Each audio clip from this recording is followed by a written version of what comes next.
அடுத்த 3 ஆண்டுகள்ல, அதாவது 2027ல உலகத்தின் 3வது மிகப்பெரிய பொருளாதார நாடா இந்தியா மாறும் அப்படின்னு இன்டர்நேஷனல் மானிட்டரி ஃபண்ட் அமைப்பு சொல்லியிருக்கு. உலக பொருளாதாரத்துல இந்தியா 5வது இடத்துல இருக்க நிலையில முதல் 4 இடங்கள்ல இருக்க நாடுகளின் ஜிடிபி வளர்ச்சியை விட இந்தியாவின் வருடாந்திர ஜிடிபி வளர்ச்சி அதிகமா இருக்கிறதையும் கவனிக்க வேண்டியிருக்கு.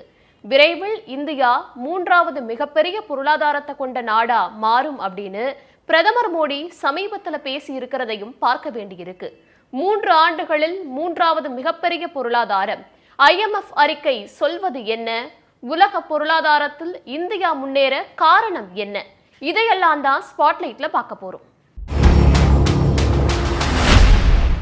உலக அளவுல பொருளாதாரத்துல இப்போ 5வது இடத்துல இருக்கு இந்தியா. மிகப்பெரிய பொருளாதாரத்தை கொண்ட நாடுகளின் பட்டியல்ல அமெரிக்கா முதல் இடத்துல